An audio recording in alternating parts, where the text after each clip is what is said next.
What does Oklahoma's child preference statute say? I'm Tulsa Attorney James Worth, and that's the question that we have, and it is related to Oklahoma statute, like it says. It is Title 43, Section 113, and that is from 2011 law, still in effect there.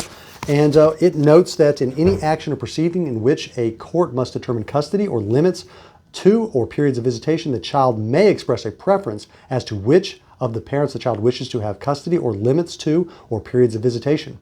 The court shall first determine whether the best interest of the child will be served by allowing the child to express a preference as to which parent should have the custody or limits to or periods of visitation with either parent.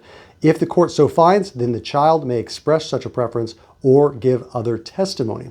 Then it notes there shall be a rebuttable presumption that a child who is 12 years of age or older is of sufficient age to form an intelligent preference.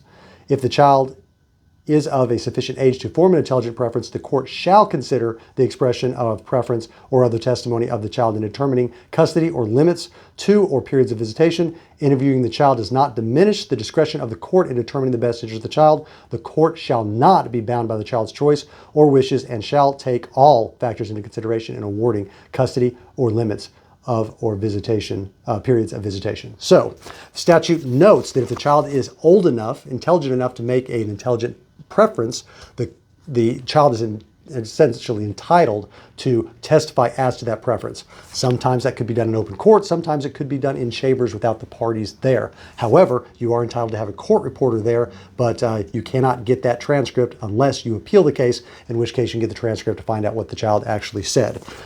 If the child does testify, though, it doesn't mean the court has to go along with it. It is a factor for the judge to consider. Most often, if the child can give good reasons for that, typically, the judges do go along with the preference of the child if it's well stated.